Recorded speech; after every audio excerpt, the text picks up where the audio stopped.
En 1991, el 911 recibe una llamada de urgencia. Es un hombre que muy tranquilamente dice que ha acabado con la vida de su mujer. Y con esa misma tranquilidad se sienta fuera en el porche a esperar a que lleguen los agentes. Dentro la escena es horrible.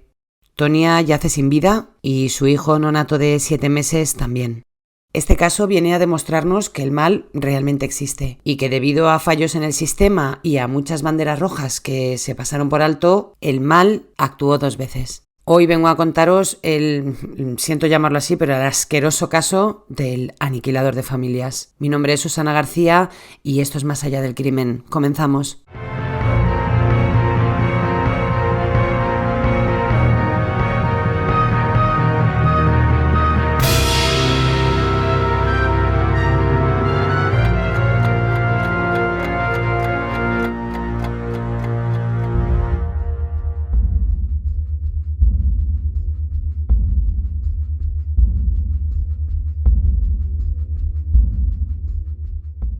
Para hablar de este caso, primero tenemos que hablar de Gregory Green, que es un hombre que nació en el año 1966, concretamente el 10 de diciembre.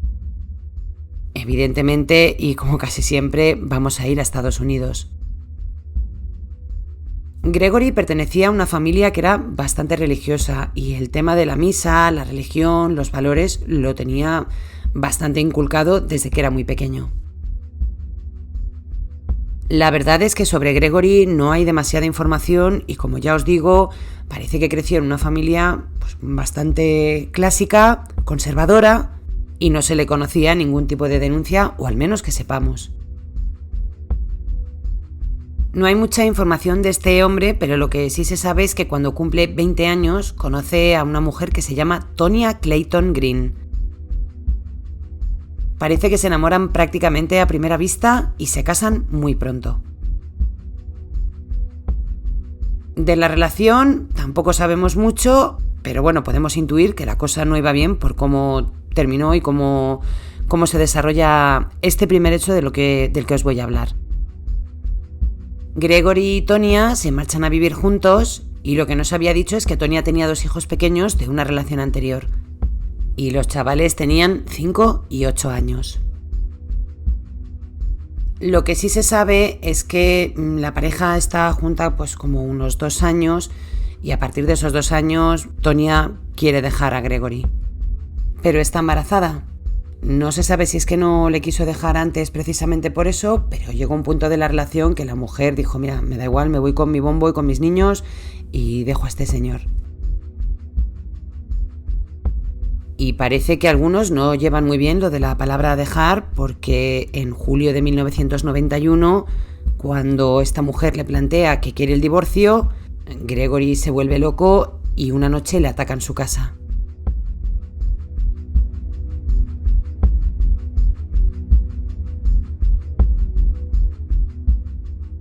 El 14 de julio de 1991, ya os digo que 2 años después de haberse casado con este señor y después de haberse quedado embarazada, Gregory decide atacar a Tonia. Y aquí he encontrado informaciones contradictorias. En algunas fuentes he leído que uno de los hijos estaba durmiendo fuera y otro estaba en casa, y en otro que estaban los 2 fuera y en otro que estaban los 2 dentro. Así que yo, sinceramente, aquí en este dato me pierdo. El caso es que Gregory coge un cuchillo y ataca a la que era su mujer embarazada de su propio hijo y decide acabar con ella porque antes de no estar conmigo te quito de en medio. Gregory pilló desprevenida a Tonia en la cocina y con un cuchillo empezó a hacerle cortes en la cara, en el cuello. Casi todos lo tenía en la parte superior. Y con las mismas y toda su pachorra llama al 911 para confesar que ha acabado con la vida de su mujer y de su hijo nonato. Digo pachorra como podría decir con su psicopatía o con su narcisismo. El caso es que este señor se quedó ahí para ver cómo los servicios sanitarios intentaban reanimar a Tonia y se la llevaban con un halo de vida al hospital. Y muy tristemente es donde fallecería poco tiempo después. El arma homicida la había escondido en la nevera, que yo no sé para qué la esconde, si luego le dice a la policía dónde está, pero bueno, intentarle buscar coherencia a una persona que no la tiene y que ha cometido un acto tan brutal, pues es un poco absurdo. Y os decía al principio que en algunas fuentes hablaban de que un hijo no estaba, en otra de que no estaban los dos, en otra que sí, pero en el Detroit News, por ejemplo, aseguran que sí que estaban los dos menores dentro de la casa, así que entiendo que se habrían metido los dos dentro de un armario. Por supuesto que Gregory es inmediatamente detenido y se le culpa de acabar con la vida de su mujer. Gregory se declaró culpable de asesinato en segundo grado. Y en segundo grado porque él alega que le dio un brote de repente y que acabó con ella, que no lo tenía para nada planeado. Y la sentencia que le cae a este señor, primer mosqueo que me cojo en este podcast de esta semana, de 15 a 20 años de cárcel en el año 1992 por acabar con la vida de su mujer y de su hijo no nato. Y diréis, madre mía, no llevamos ni 10 minutos de podcast y esto ya ha terminado.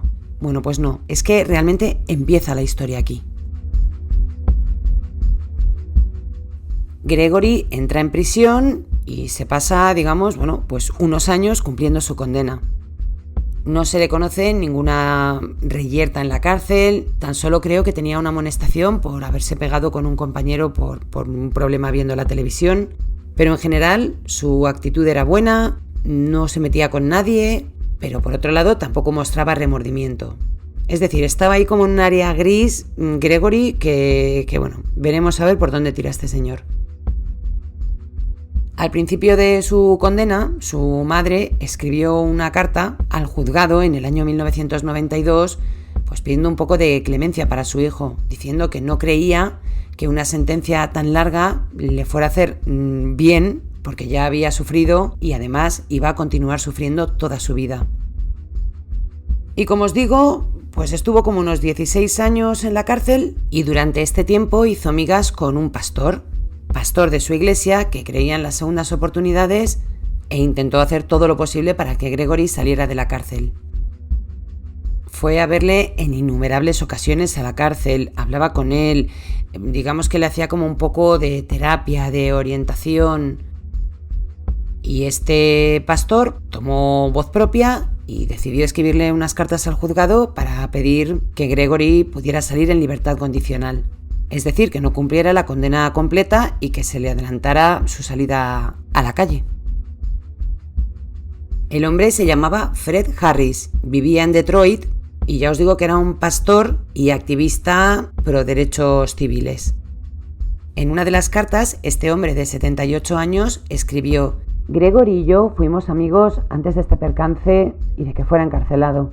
Siento mucha pena por su infortunada carencia de autocontrol y el daño que ha ocasionado, y está arrepentido. Esto no le va a devolver la vida de aquellos a los que les fue arrebatada, pero Gregory llevará esto para el resto de su vida. Esta carta la escribió en el año 2005, justo un año después de que se le denegara por primera vez la libertad condicional. Pero Harris siguió intentándolo, y al año siguiente volvió a escribir otra carta. He notado un gran crecimiento y su comprensión ha madurado bastante.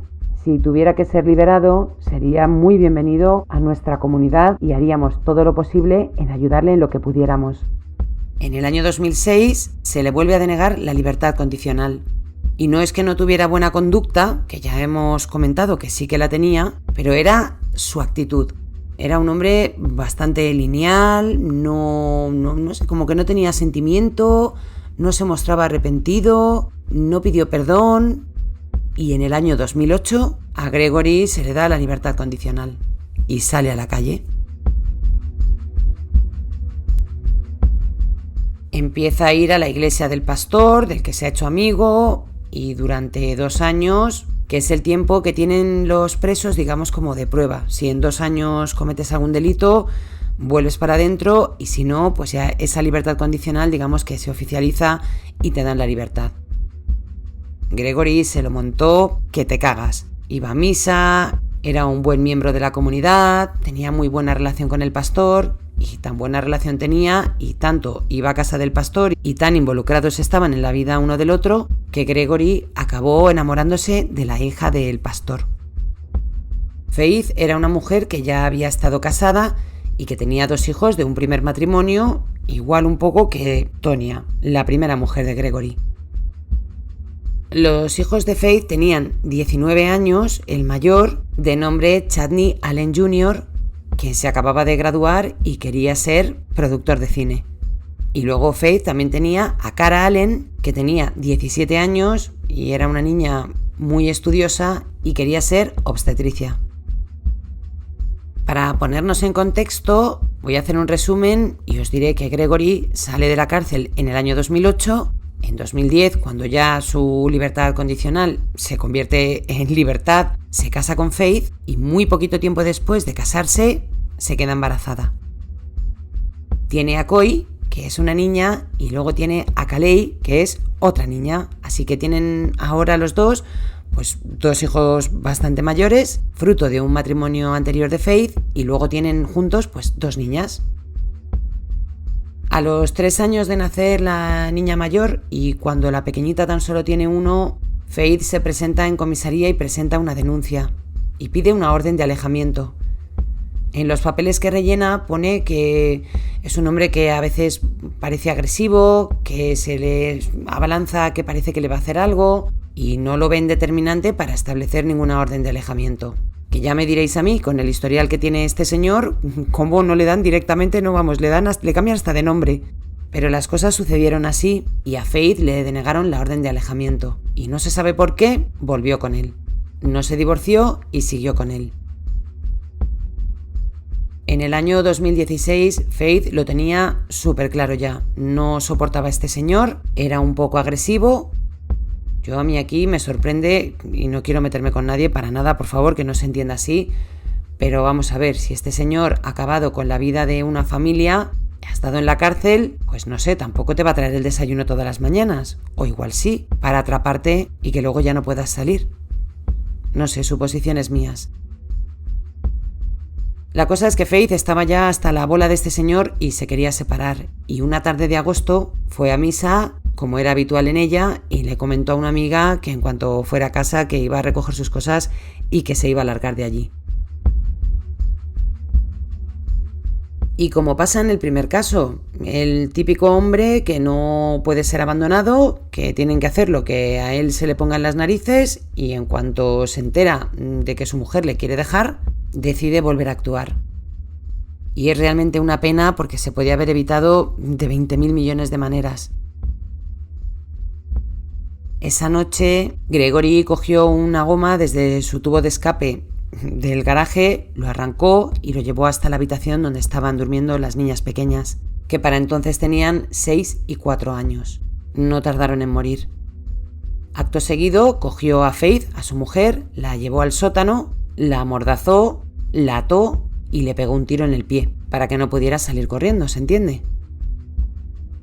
Y me reitero en lo de psicópata y narcisista, y no soy psiquiatra, pero de verdad que este señor, acto seguido, lo que hace es ir a buscar a los hijos mayores de Faith, de 19 y 17 años, que no saben lo que ha pasado, y bajan al trastero siguiendo a su padrastro.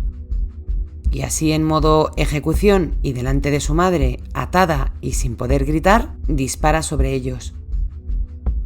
La madre, sin poder moverse, podía oír cómo su hija respiraba y daba los últimos alientos de su vida, y cómo su hijo, cuando fue disparado, gritó ¡no!, y cayó al suelo. Y después este señor se regocijó en que las niñas pequeñas tampoco estaban y volvió a hacer lo que había hecho hacía un montón de años: llamar al 911 para confesar haber acabado con toda su familia. Y allí se sentó a esperar a que le detuvieran. Faith fue rápidamente atendida por los servicios de emergencias y la llevaron al hospital, y la mujer se sobrepuso de sus heridas. Y nos había contado un detalle, que cuando la amordaza le hace unos cortes en la cara que van de oreja a oreja. Digamos que en un lado de la cara lo tiene desde el oído hasta la boca y lo mismo en el otro lado. Los padres de Faith son informados, acuden urgentemente al hospital y no me quiero imaginar ese pastor, después de haber pedido una y otra vez que le dieran la libertad condicional a este hombre, pues cómo se tenía que sentir ahora, al haber perdido a 4 nietos y casi a una hija. La mujer estuvo bastante fastidiada y bueno, pues se celebró el juicio. Es bastante triste. La mujer da unas declaraciones donde, bueno, primero hace un poco de recuerdo a cómo era cada uno de sus hijos, lo bueno que tenía cada uno, y le dedica unas palabras a este señor que os podéis imaginar. Dice que es el diablo en los cielos, que realmente la justicia le vendrá cuando se esté pudriendo en el infierno, y pide a la jueza que por favor no lo deje salir más. Esto fue previo a un juicio, y si os he dicho juicio, no, es un previo a juicio porque él se declaró culpable, intentando, supongo, volver a la misma estrategia que le había funcionado en la primera ocasión. Las palabras de este señor son... Bueno, os voy a dejar unas palabras, os voy a poner algunas de las declaraciones que hizo y por favor escuchad el tono y lo que dice este señor, que es como un poco absurdo. Todo lo que siempre he querido es que Dios me ayudara y me apoyara. Es leal, sin importar nada. Y ahora es que tengo que ser bastante modesto. Muy modesto, porque solo él sabe lo arrepentido que estoy.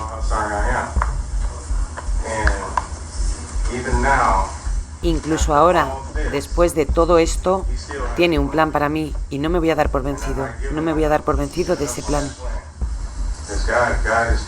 Porque Dios es Dios y no hay ni un solo día que no me arrepienta de lo que le ha pasado a mis chicas.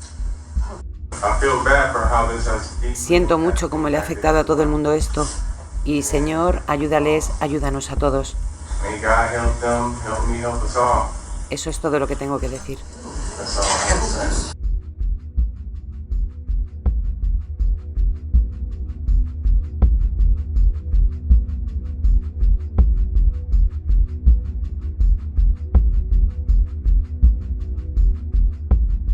Ya lo habéis escuchado, en un monotono, sin ninguna lágrima, ya os lo digo yo porque he estado viendo las imágenes, en un tono bastante frío, aburrido, no sé, no se le ve nada de sentimiento y todo el rato hablando de Dios. Bueno, pues si tanto plan tiene Dios para ti, no sé qué haces acabando con dos familias. Y aquí lo siento, que es que en algunos casos tengo que meter mi opinión porque me sale la mala leche y es que me empieza a hervir la sangre y me mosqueo.